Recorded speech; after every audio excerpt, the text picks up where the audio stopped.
Hey, Benjamin, headed to Texas this week.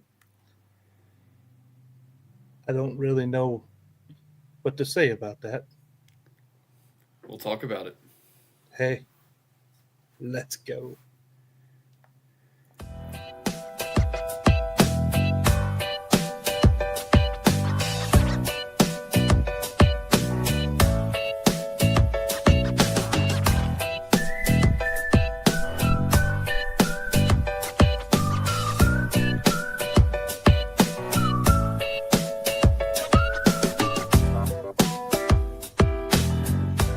Hello and welcome to March to the Pod, presented by Eternal Roofing. It's roofing you can trust, Dustin, with your home, just like you trust us with Bearcat Sports, you stinking lumberjack fan.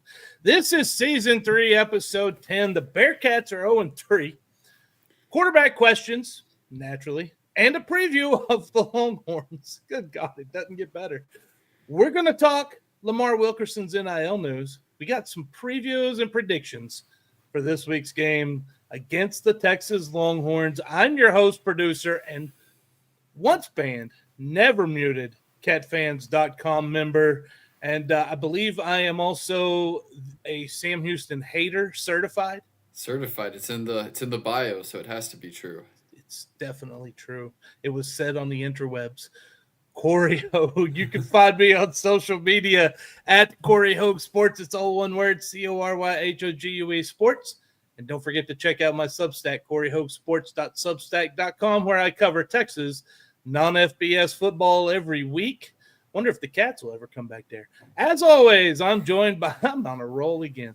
As always, I'm joined by the wizard behind Sports of SHSU, all one word on Twitter and Instagram. He's the COO of the Cat Fund and a true Bearcat himself, Ben Sorrells. And Benjamin, before we get talking about NIL with Lamar Wilkerson and football, we got a lot of football to talk about today. Give us some updates on the volleyball and soccer teams.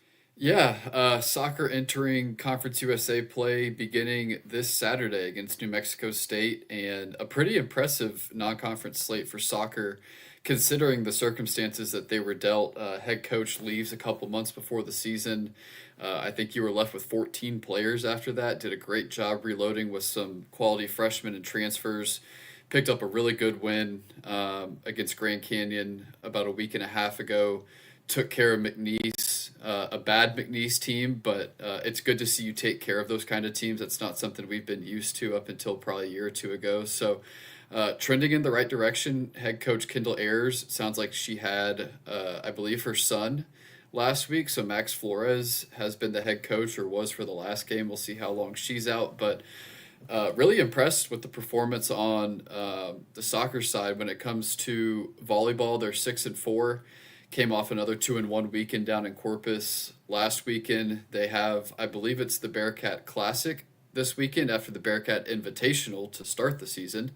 So 3 more games before they crank up Conference USA play at home against UTEP in a little over a week. But another team where it's good to finally see some strides being made after a really, really rough last 2 seasons. Chloe Monson, the true freshman, has emerged as a star, which is good to see. So 2 programs that have put out some pretty quality results to this point. And conference play gets started for both within about the next week. So I know I could get in trouble for asking this question, but instead of just Bearcat blah, blah, blah types of invitationals or classics, why can't we get that sponsored? It's a good point. Cat Fund might sponsor it. Hey! If only we knew somebody from the. Hey, yeah, I mean, how you doing? We'd throw a couple bucks at them. Yeah, 2 or 3, and then you get admission, right? Yeah, that's how that works. It's 2 or 3 more than what there was. Yeah, that's true. I mean, those are the D2 basketball teams get sponsors for early season tournaments. Like I know you might not get much, but something's better than nothing. Yeah, exactly. Yeah, so we got a lot to get to today. We're going to be talking some basketball. Lamar Wilkerson did something that we're going to talk about He mentioned it on the Field of 68 After Dark podcast last week on YouTube. We've got some video. We've got some audio for you to listen to if you're not watching us on Twitter, Facebook, or YouTube. But first, let's hear a word from our friends over at Eternal Roofing. Eternal Roofing and General Contracting is your choice for integrity work in the Texas Hill Country. Taylor Andrus and crew provide experienced quality roofing services with a mission of roofing with faith, serving with integrity, and sheltering homes in the spirit of stewardship. Don't just take our word for it. Here's what satisfied customer Pamela Allen had to say about Eternal Roofing. They did a great job on our patio roof, came out quick for a quote. The quote was very reasonable, and they started and finished work well and quickly. Not a bad thing to say about Eternal Roofing. Give Eternal Roofing a call today at area code 830-251-5673 or area code 936-215-8539, or you can email them taylor@eternalroofingtx.com. So I am a believer that there are more than two things important. Just going to throw that out there. But I did not know Lamar Wilkerson's story. It is an impressive story, and he told it in his own words on the Field of 68 podcast last week. Indiana. Here is his path to junior college. It's about a minute and a half long. It's an incredible clip. You know, your road was one that took you to where you were basically out of basketball. People told you weren't good enough, and you were working at a factory for a month. Yeah, I was working at Husqvarna in Nashville, Arkansas, man. I was building chainsaws, I was building lawnmowers, leaf blowers, and everything for a month. And then I found out real quick that that's not the route I wanted to go. I couldn't do it, man. 12-hour shifts on a student line, yeah, I couldn't do it, man. But okay, so go a little bit more in depth about that, like how you ended up there, why you ended up there, and then how you got out of there. So basically, my D2 coach, I committed to D2 in Tahlequah, Oklahoma. He left, went to Arkansas Tech, called me, was like, hey, you want to come to Arkansas Tech? I was trying to get out of Arkansas, so I was like, no. So then I was reopened my recruitment. And then after I reopened my recruitment, everything was slow. Wasn't nobody reaching out, wasn't nobody calling. So I was like, okay, I'm just going to get a job, try to stack some money up.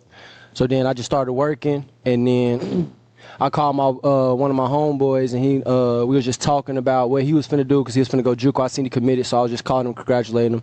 And he was like, yeah, I'm seeing you in D2. And I was like, actually, he just left, so I really don't got nothing. He was like, for real? He was like, hold on, give me 5 minutes. Call Coach Shear. Coach Shear called me in the next 10 minutes and was like, hey, come out next 2 weeks. And so after that, I went to Poplar Bluff, and then everything's been history since then. Crazy. That is incredible. And let me say, I have something in common with Lamar Wilkerson now, and it's not my basketball skills. Although, hey, when I got to be like 24, 25, I could hit a floater over some drunk guys in the men's league here. Close enough to scoring 21 at the Division I level. No, but I could dish out a double-double any day over the guys who smelled like, Bud Light by halftime. But what we have in common, I also once started work in a factory job. I laid carpet in mobile homes. And let me tell you, it was so much fun that I joined the Army. Yeah, and it was so much fun, and Lamar lasted a month. Yeah, dude, it's not easy, man. That is what those are hard jobs, and for those who do that, we need it, right? And I'm so grateful for you. That's not for me, and it was not for Lamar either. Both D2s he mentioned, Northeastern State in Tahlequah and Arkansas Tech, where I've kind of had some run-ins with them over the years through Lone Star Conference basketball. They've been in the same region as them, and they're two pretty solid programs. I don't blame him for wanting to get out of Arkansas. I always try to not visit if I don't have to. Funny enough, I'm actually going to Arkansas this weekend, but it's a nice part of it. I'm sorry. So that was Lamar's path to junior college. How did he get to Sam Houston? Lamar talked about it. Let's listen. So my first year, I got hurt, almost blew my knee out. So I had to go back another year, and then Cody Hopkins actually saw me and was like, "Hey man, I need you to come to Atlanta, Georgia for this JUCO showcase." Went up there, did what I had to do. Justin Bailey saw me, and then ever since then we built a relationship. I built a relationship with all the coaches at Sam Houston, and then they took a risk on me, and then it just turned out to happen the right way.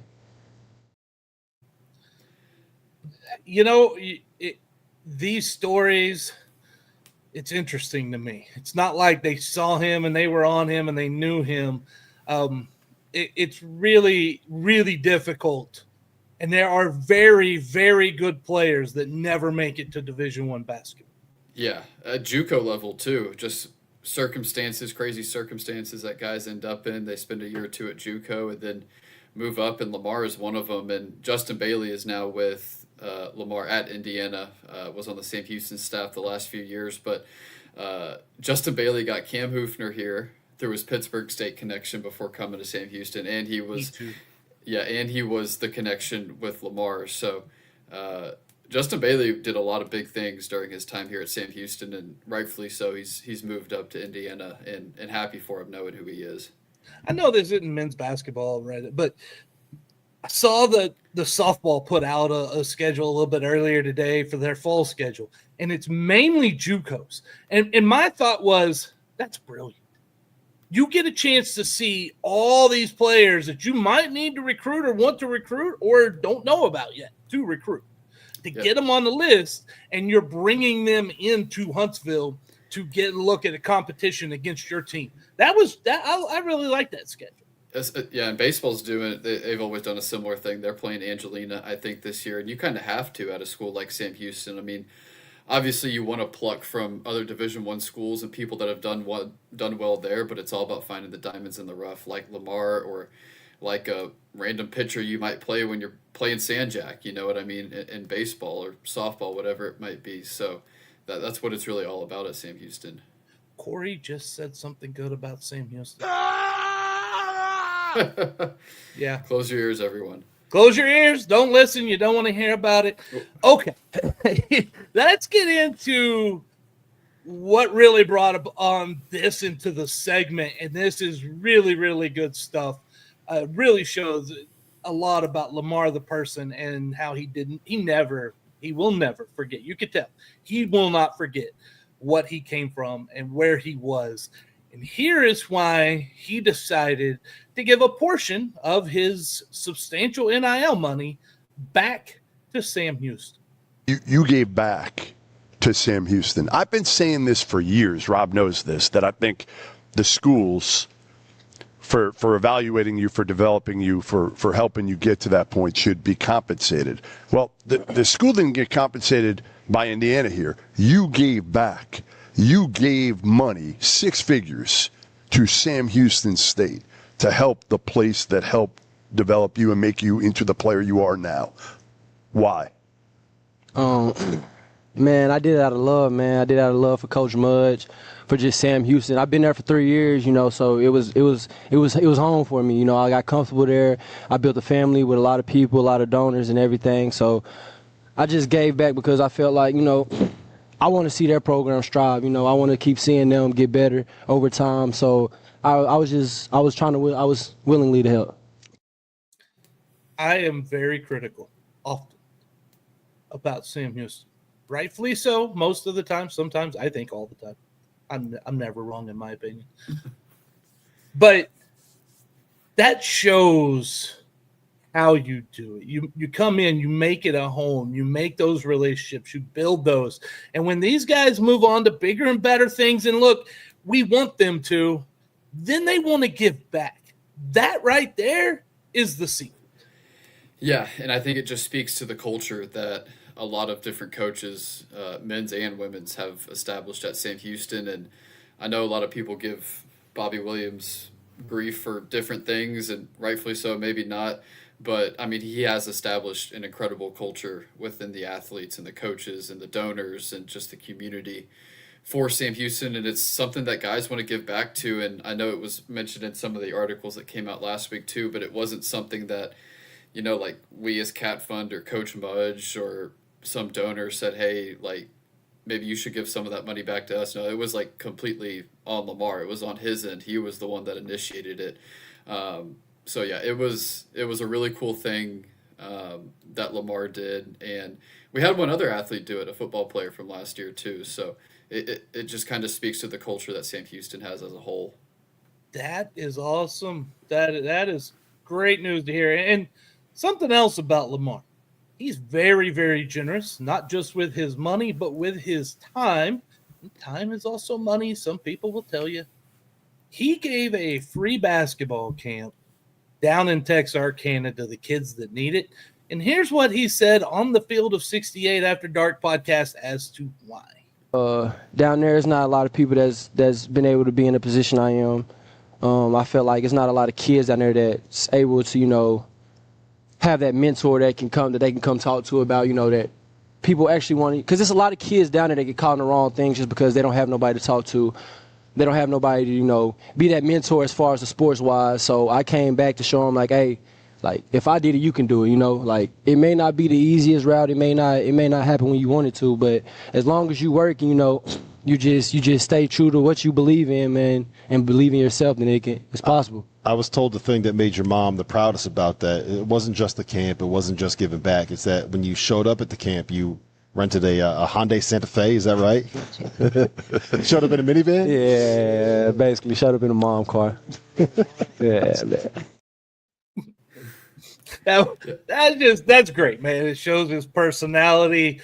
It shows a lot, says a lot about Lamar as a person. And on a smaller scale, I have dealt with some of this recently myself. As far as this last year coaching baseball, I really started to realize maybe a little more than I did. Well, the last few years, it's really eye-opening as you work with kids that are 12, 13, 14, right? And then you work with 9-year-olds. These kids don't have mentors, some of them. Some of them don't have father figures. And it's a responsibility, even on recreational baseball coaches of Little Burke Burnett Baseball League. You might be the only one that mentors these kids and helps these kids. And it's not a small responsibility, and I'm so glad to see somebody like Lamar take that on as well. Yeah, it's super cool because he was a guy in a spot where things probably could have gone the wrong way. And so to be on the other side of it, to see him want to give back, it's super special. And I mean, I got to know him a little bit his last 2 years here. Didn't really know him his first year, but I mean, the person you see in the interview is the exact same person you get if you're having a conversation with him.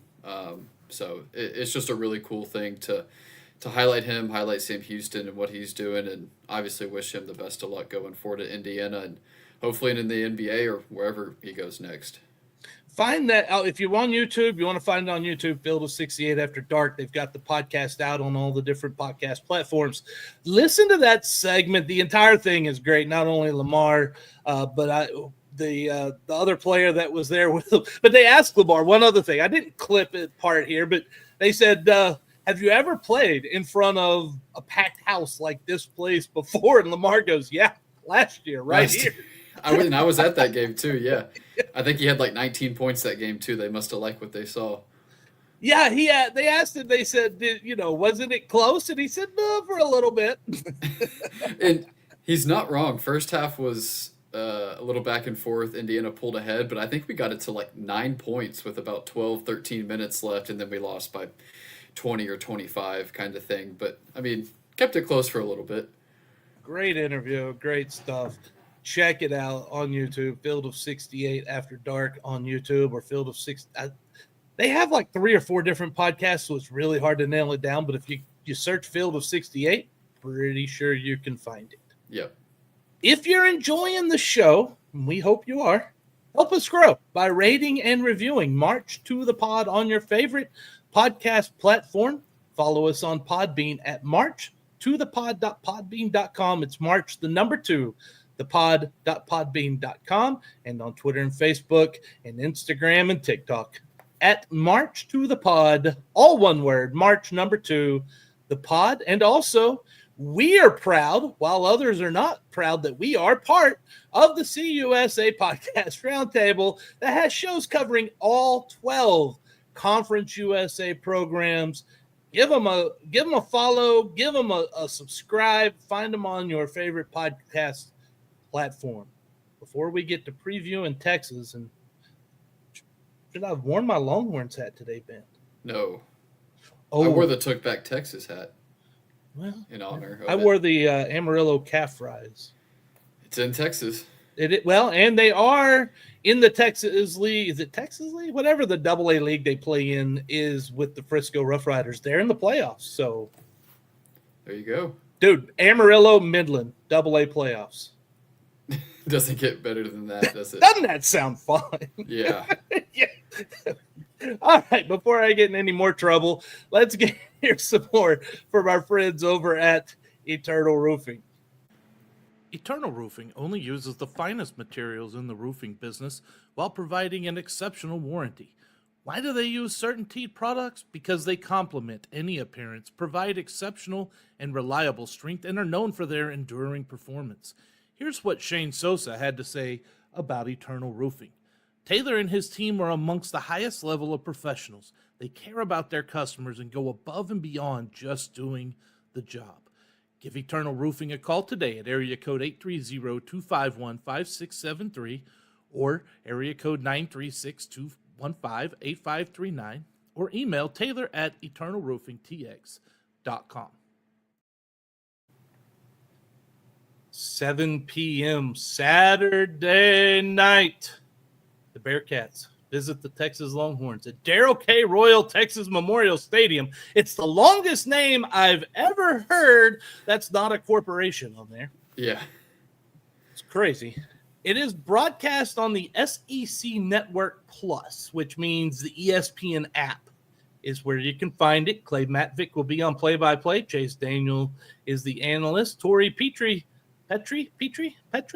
Yeah, we'll go with that. One of them. Yeah, one of those two probably. Sideline reporter. Series history. Texas leads the all-time series. That's not a surprise. It's 1-0. They last met 2006. Texas 56-3 over the Bearkats. Some numbers coming in to this week. Benjamin, the Cats are averaging 21.7 points per game. That is tied for 99th in the country. Texas, with Arch Manning, is averaging 24 points per game, tied for 91st. The Cats' defense, that is, in what I was told in the press conference, is ahead of the offense, is allowing 38.7 points per game, tied for 129th out of 133 teams in the NCAA FBS. And the Longhorns, they're 18th, allowing 10.3 points per game, and they've played teams like Ohio State. Not last week, though. Last week, they played them stinking Miners from out there in El Paso, and they beat UTEP 27-10. I was a little surprised that it was only 27 points. Yeah. For Texas last week, and I was also a little surprised the Miners put up 10 in Austin last week. The Longhorns are 24-0 all time against Conference USA opponents. It's the most wins without a loss by any FBS team against a conference all time or against Conference USA all time. Sam Houston, 0-15 against current Southeastern Conference schools. The Longhorns have 18 straight home victories against unranked opponents and looking to extend its home winning streak to 6 games. Meanwhile, the Cats trying to avoid an 0-4 start for the second time since joining FBS. We remember fondly the 0-8 start in 2023. Prior to 2023, prior to joining FBS, the Cats had not had an 0-4 start since 1977. Ooh. Holy moly, Benjamin. Lots of fun facts. Lots of fun facts. But we have, you know what? Again, Longo's getting better at this press conference thing. He had a pretty good one this week. He did. Are we giving grades out now? Yeah, I gave him a grade. I gave him a strong B+ on this one. Here is what Coach Phil Longo had to say about the bye week. This 2 weeks here leading into the Texas game is, one, giving us a chance to heal up a little bit. Two, it's given us a chance to go back to some basics and try to create a little bit more continuity offensively. And so now we are full bore into the Texas game plan, and had a really good, this is our best Tuesday practice of the year. Had a really good Tuesday practice this morning. All these videos are courtesy Bearcat Sports Network. Thank you for putting that out there. How do you feel about, anything of note that he says in there? I mean, that one specifically, nothing too much really. I know he talked about a good 2 weeks of prep. And I know he mentioned they had a good Tuesday practice, maybe the best Tuesday practice. I think this kind of ties into the 2 weeks off. Sam Houston hosted a lot of official visitors. First official visits they hosted the entire year. Typically, most teams get it done in the summer. I've kind of been adamant that I wasn't a big fan of that. Got a commitment out of it. So I think the most notable thing, I guess, for us as fans that came out of this 2 week prep, bye week, whatever, is the recruiting side. And I mentioned that on Cat Fun last week that we'd see some recruiting movement. So I don't know. Those are just some of my takeaways. This is big time and this is where Sam Houston's getting they're getting hurt this season by not playing at Bowers, because you could say, hey kids, come join us over here, visit at, Shell Energy Stadium. But these games across all levels, every single college game that I've gone through the last few years, they are lined with prospective recruits. It is imperative. And so for them to get it done, get some of that in the bye week, I don't see that as a bad thing. They're going to have to adjust now. It's not ideal. Yeah, and thankfully you've got 2.5 buys. There's 1 week where it's like, I think 10 or 11 days you have off. It's really the only time you can do it because you're not going to host a high school prospect on a Wednesday night in Houston kind of thing. So it's the only time to do it. Good to see a little bit of traction there, especially since there wasn't much during the summer. So that was really the most notable bye week thing that I had. And it's also notable, this is their second and final game in September this year. They don't play again until October 4th when they start Conference USA. That's another opportunity. You think we'll see some more come in during that time? Yeah, no, absolutely. And getting the couple of guys you did have committed in on official visits, I know 1 or 2 were there this last week, and I know Robert McFarland, the DB from Lamar High School in Houston, was there. So yeah, it's an important time, and you got to do it now with these bye weeks because you don't want to get left behind when signing day comes around in, December? Well, we have questions, but before we get into kind of really looking forward to Texas, let's go back, because last week we talked about how Hunter Watson dressing out was just not a good look. It was not at all. Phil Longo took some time, took a question, and explained that in his press conference. Here's what he had to say. Mabry got hit in the head twice, and had to go into the locker room. And then Landon took a shot to the head while he was sliding, and so that was a penalty. It was not targeting, but it was a shot to the head. And so we're down to our last quarterback. So we didn't feel like we were going to need Hunter. We brought him, and he's our starting quarterback, and so we brought him in as an emergency, and that became an emergency. So he suited up in case we needed him. He probably could have played in the game. He wasn't 100%, and so we did. We suited him up in the second half just in case something were to happen to Landon Locke. This week we will have 4 quarterbacks on the sideline, and right now all 4 are practicing and are in the room, and we look fine.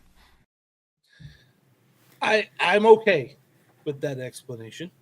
And that's kind of what we assumed last week, as I said, with his grade 2 shoulder sprain that Hunter had. It probably could have maybe played through it if he had to, but just didn't want to risk it with him. Why risk it when you're not in conference? right? Yeah. I mean, that's really what it comes down to.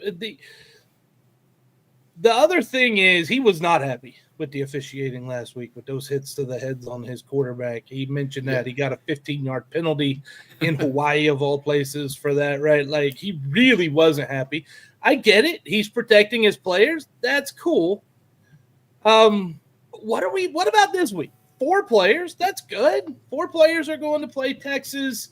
So what else? Who else has kind of gotten better? And how else are we looking at quarterbacks here for this week? Longo had an answer for that. But he's back in the room now. The quarterbacks are good. It's a healthy room now. And so we'll kind of get back to the way we practice. We'll rotate through a couple guys and prep them both for the game like we do every week.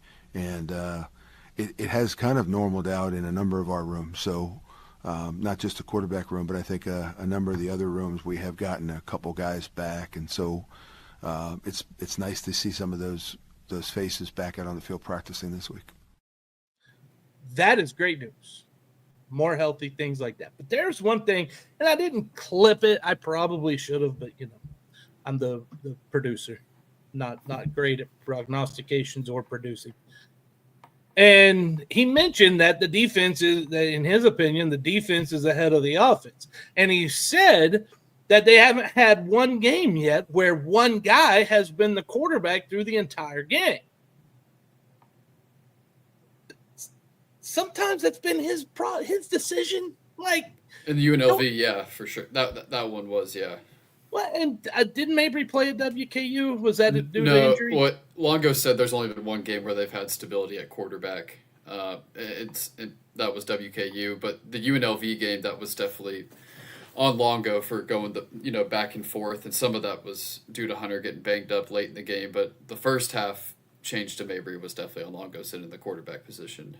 Yeah, I mean, we got to look at where it all lies and how it all kind of weaves together. So yeah, there is that.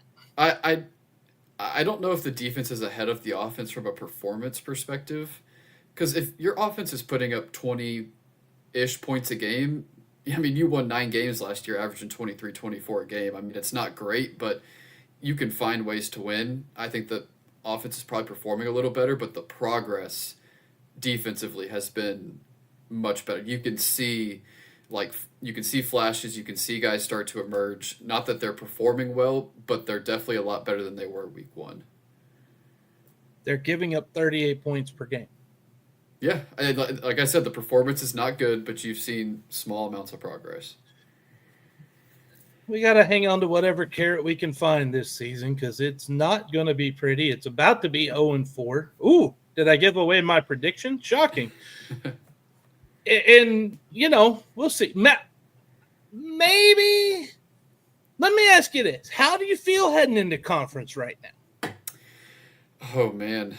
We'll hit on more next week, but at this moment, how do you feel about this team as they head into the rest of conference play?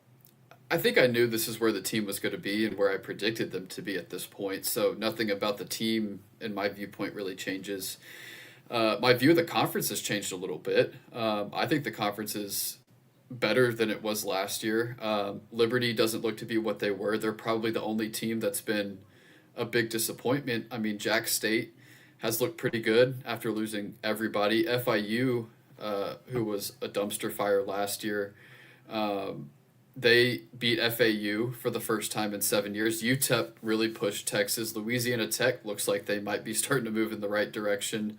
Delaware beat UConn, and UConn's a team that's going to win a few games this year. So the conference is much better than it was last year. So I would say my expectations might be tampered a little, but that's just because of what the rest of the conference has looked like so far to this point. What about New Mexico State though? I don't know that they're doing good still. Yeah, they beat Tulsa at home, which was really nice, and then they just got the brakes beat off them at Louisiana Tech, which then tempered my expectations there back to normal. So we said coming into this season that and Delaware are probably the 2 most winnable games on the schedule. It probably still is that way.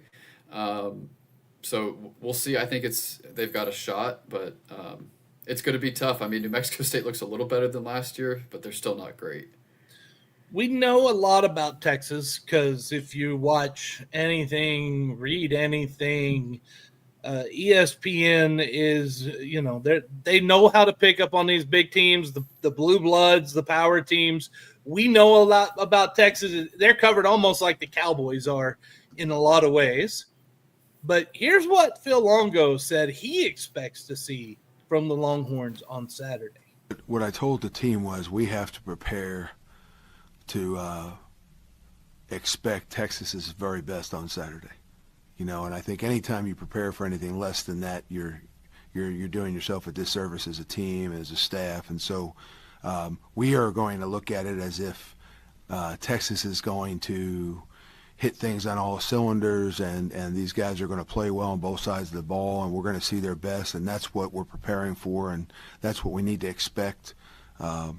And then anything less is what happens on Saturday, but that's what we're looking at. This is an exceptionally talented team that held Ohio State to 14 points, and they're very good on special teams. They aren't extravagant on either side of the ball. They don't need to be. They're so talented. They can just strap it up and go play football, and they do enough to keep you guessing. You've got to be prepared for them. But there are a lot of individual matchups that we know we've got to be able to play and win some one-on-one battles to give ourselves an opportunity against Texas. Yes, they're going to have to win a lot of one-on-one battles to give themselves an opportunity against Texas. Yeah. I don't know if you clipped it too, but I thought it was interesting how he talked to the players about, like, hey, you're playing Texas. These are the guys that the NFL scouts look at. Like, if you can prove yourself here, like, you've got a shot to go play in the league. And so you go look to make a name for yourself. I thought that part was interesting. Yeah, I did. There was just so much. Like I said, there was a lot of good stuff. So I kind of tempered the clips down to 5. I didn't clip that one specifically, but that was interesting to me. And then also when talking about the environment, playing in DKR, there's going to be roughly 100,000. They've sold it out. Will this be the largest crowd to watch a Sam Houston football game in program history? It's going to be close because the previous record is 100,310 at LSU in 2014. Yeah, that's what I was going to bring up. It's going to be one of those two. And 2014 wasn't that kind to us either. I think that was like a 63-10 or something kind of game against LSU. Your FCS going into Tiger Stadium, man. Yeah. Just take the check and run with it. They got real Tigers there. Yeah. There's a real Longhorn. Yeah. Don't take your Bearcat this weekend. That Longhorn's mean. We saw that with Hogue. Yeah. That was funny. Oh my goodness. So yeah, it's a large crowd, right? And so yes, Longo made a point and was a good point. This is a chance for you to prove yourself, right? You want to go play in the NFL? You better make a name for yourself, and this week is the time you do. Yeah, and that goes back to winning one-on-one battles. I feel like that's what he said too, but yeah. Boy, winning one-on-one battles is easier said than done against the Texas Longhorns this year. Yes. Now, hey, look, if this was the Texas Longhorns of Tom Herman, I feel a lot differently about this game. Or Charlie Strong. Oh, God. That was bad. Jesus, man. That loss at Kansas. Oh. Oof. Rough. Not good. No. But this Texas defense, dude, they're for real. Phil Longo talked about it here. Here's what he had to say about the Texas defense, and he even has a little to say about Arch Manning and the offense in here. They're, defensively, I'll speak to the D-line is, in my opinion, the strength of the team. I think they make the back end better, and that's no disrespect to the back end. We try to identify the 3 weak players on every defense. We want to know where they are in practice, and we try to attack them. And right now, there's nobody wearing the weak player jerseys in practice with the Texas defense because, we have that much respect for all 11 starters out there, and then they have some depth. So they roll through people at all 3 levels. They're twitchy up front. They get off the football. they're going to be in your offensive line's face immediately. They're going to cross the line of scrimmage, and they're physical, and they do a good job block destruction. Offensively, I think there's a lot of media coverage and attention on the offense right now, but I'm very well aware of what Arch Manning is capable of. Recruited him out of high school, one of the best quarterbacks I've seen coming out of high school in the last 10 years, and I'm also well aware of what some of these players on offense at Texas are capable of doing, and so it's going to be a challenge up front. We know we've got to do a good job.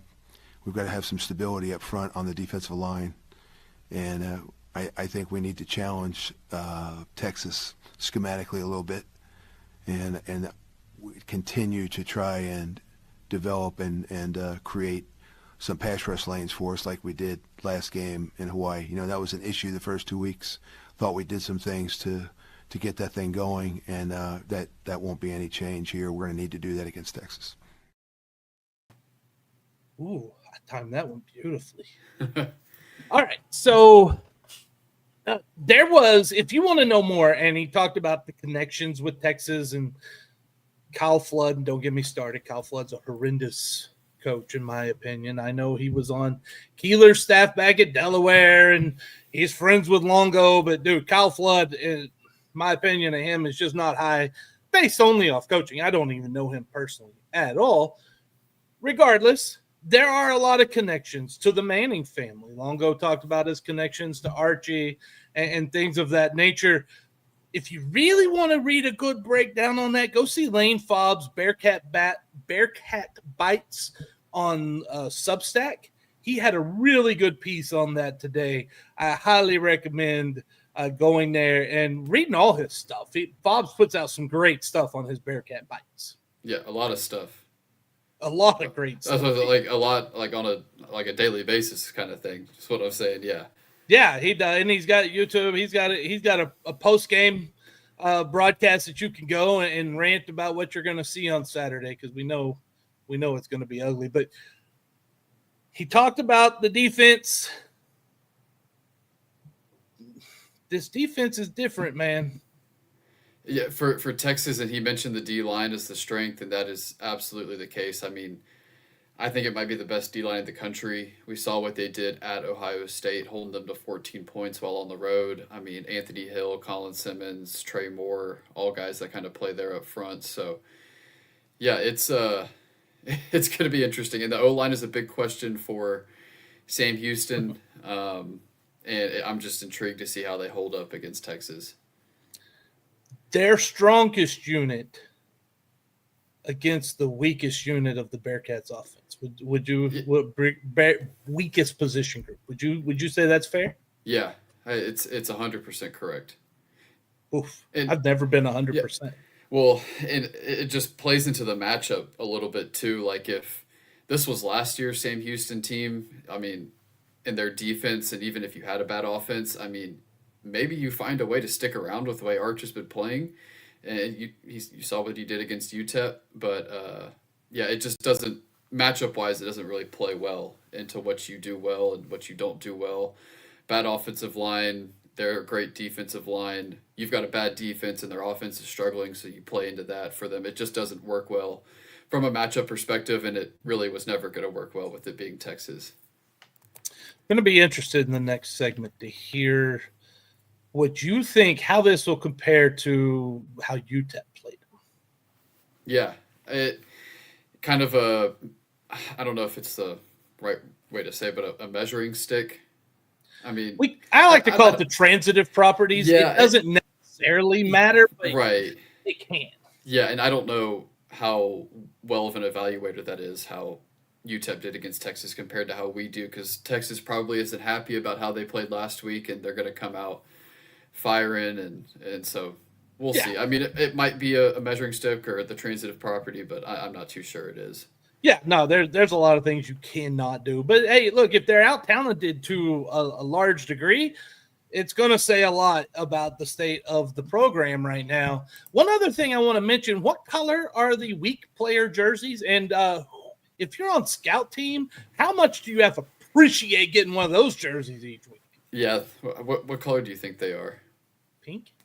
Okay. What color do the quarterbacks wear in practice? I feel it's probably Green? different everywhere. Yeah, green I feel like is the one you see a lot of. Yellow Green, too. maybe black. I feel like I see some yellow too, so they just stick out. I feel like I've seen that one also. Yeah, it's probably not a pink jersey. I'm being facetious there. It would be hilarious, but I think that's a question now that if you're a part of the weekly press conference, you should ask them which three of the opposing team's defense is wearing the weak player jerseys that week. Yeah. He probably wouldn't say publicly, even if he did know. I don't think you're going to know. But you know what he does know? He knows to get on that list right now at Eternal Roofing for them Christmas lights, because we're mid-September, barreling towards October. That list is filling up, and here is how you can be a part and have Eternal Roofing put up and take down. They do it all. Your Christmas lights. Eternal Roofing is locally owned and dedicated to giving back to the community by supporting local organizations and charities. They are also the winner of Next Door's Neighborhood Faves for 2 consecutive years. And as you know, if you've listened to this podcast, Eternal Roofing is your choice for Christmas lights. They provide premium lights tailored to fit your home, season-long maintenance, and hassle-free removal. Kyle Tatum said, "They're very professional and great quality, on time and clean, and really made me feel like they cared for me and my home." Give Eternal Roofing a call today at area code 830-251-5673 or area code 936-215-8539, or you can email Taylor at eternalroofingtx.com. Big thank you to our friends over at Eternal Roofing. And while this is not as important maybe as getting on that Christmas lights list, because that's got to be quick, it is extremely important, because we talked in the first segment about NIL. Here's how you can help the Cats and the Cats athletes, and Benjamin is going to tell us. Oh, there we go. It's me on screen this week. cat-fund.com. There you go. You can sign up and become a member and support Sam Houston athletes at Sam Houston for as little as $10 a month, and you get access to a lot of cool stuff, Cat Fund merch, exclusive content and stuff like that on our forums, discounted access into our Cat Fund events, like we have our golf tournament and auction for the men's basketball team coming up in 3 weeks or so. So definitely want to sign up, become a member, support Sam Houston. Every dollar counts. We need your support. So cat-fund.com is the place to go. I appreciate the shade. Well, a couple weeks ago it was you, and then it was me, and then it was you last week, and now it's back to me. So that's because I went in messing with crap. I didn't go messing with crap this week. There you go. It's Lesson like every learned. time I log into StreamYard, it's got some sort of update, and I'm like, "Ooh, let's see what toys I can play with," and I screw something up. I can attest to that. I logged on and there were sounds going off that I've got Cory was messing with. so many sounds. Hey, the Texas Longhorns are coming. Get off the tracks. That's right. We might want one of these too. Yeah. It's good. Hopefully not. Hopefully not. Now, before That's- we get That's the biggest key to stay healthy. Just stay healthy. yes, that's the key to this game. Get out healthy. That's 'Cause then why you got go four in- quarterbacks. Yeah, you go into arguably your most winnable game for your next game. And it is almost a bye week before that game too. Yeah, it's like that mini bye where you Yeah. you go back into that midweek schedule, and it's not a full 2 weeks, but it's close to it. I think that's good, because now you had a bye, then you get a game, now you got a mini bye. You're going to be, I feel like, as long as, whatever Catholic or whatever church stuff you want to do to cross yourself and knock on wood or whatever it is, as long as you can get out healthy, you're going to be extremely healthy going into New Mexico State. That would be important. Yeah, that's the biggest thing. Conference USA play is what matters, especially this season. Oh, that's all that matters right now. So let's get into where we stand on our predictions this year. Last time the Cats played, they were out in Hawaii. God, it was late at night. Rainbow Warriors were a 6.5-point favorite. Total was 48. Benjamin said Hawaii was going to win 31-20. I said Hawaii would win 35-14. Ben hit the Bearkats number on the nose. I dang near hit Hawaii's number. It was 37-20. for, and we love saying this around here, the third consecutive 17-point loss for the Cats. Isn't that great? It is. Well, it is great. Is I think I'm 5-1 overall this year in our pick'ems. Well, now you're 3-0 against the spread. You're Yep. 2-1 against the total. You didn't quite, or did you get the total on this one? I think I got the total. 51. 30. Yeah, you got the total Yeah. on this one. Now, meanwhile, there's the other side of doing well against the spread, and I'm 1-2, and I'm 1-2 total. So I'm 2-4. I'm losing money. Don't put any money on what I say before, but this is the game. You take what I'm about to tell you, and you put everything you need to on it. Don't put like rent money down, but maybe a car payment or something. You can double. Still a substantial amount, but not a life-changing amount. That's right. Don't put your car payment down on any sporting event. That would be ridiculous. All right. So here is what we have for this week. Vegas lines via Bet365. It opened with Texas being 40.5-point favorites, which when I first saw that, I put that on the total and then realized it was the spread. Thought that was kind of funny. The total was 51.5. That's how it opened. Now, as you can see, if you're watching on Twitter, Facebook, or YouTube, Texas has been bet down a whole point to 39.5, and the total went up a half a point to 52. So Las Vegas is saying they believe Texas wins 45 3/4 to 6 1/4, and since no, that's not possible, we're going to round and make it 46 to 6. Yeah, that's what Vegas says. Ben, what say you? Yeah, I'm very close to Vegas. And if the line, I saw some lines at 41 or 42.5, which might have put me on the other side. But I'm going to go 48 to 7 Texas. So slightly over at 55 points, and then Texas just barely covering by about 1.5 points. So with this line, Texas covering. With the original line, I saw some places maybe not, but here I've got Texas covering. I was also a little like, oh, I can't just be like right on the nose. Like I'm right here with Vegas too. Yeah. But listen, all the talk has been around the struggles of Arch Manning. Well, nothing provides more confidence in 2025 than facing a Bearkats defense. Sam Houston picks up a sad field goal in the fourth quarter, probably inside the 20, and it'll be like a 19, 20-yard field goal. It'll be a sad field goal in the fourth quarter against the Longhorns' third and fourth team defense. And Texas pulls out a 45-3 victory. I am going Texas to cover, and I'm going under in this. I could see it with the way both offenses have been struggling. But I think it's a get-right week for the Texas offense, and that pushes it over just a little bit. I think it is too, but I think a get-right week for them, 45 points would be a lot of right. Yeah, I just need him to get 48 points worth of right. Yeah, well. And I think we score a touchdown. I think it's either going to be like the first drive where you just punch him in the mouth and just kind of wake him up, or it's 48-0. You're driving with 3 minutes left. You break off a 25-yard run and score. But I feel like we find a way to score a touchdown. I got a feeling. You have a touchdown. I have a sad field goal. Yeah, well, I might have a sad touchdown. It's not only sad field goals. You know, like it's like when you watch the NFL game and they're down, 24 to nothing and late in the third quarter and they kick a field goal from 30 yards. It's sad. Yeah, unless you own that or you own that kicker in fantasy, then it's a great time. I stopped playing fantasy football. You're missing Just didn't really have the time for it anymore. Yeah, it is time consuming. I think I've sent 2 texts during this podcast about trades for fantasy football. That's a man who can multitask. That's Benjamin Sorrells. Yeah, that's me. Thank you so much. That's a wrap for this episode of March to the Pod presented by Eternal Roofing. Thank you for joining us. Thank you for listening. Thank you for watching. We're going to be back next week. We're going to review this Texas game and get ready for a mini bye and more Bearcat athletics coverage. Till then, stay safe. And Ben, take us home.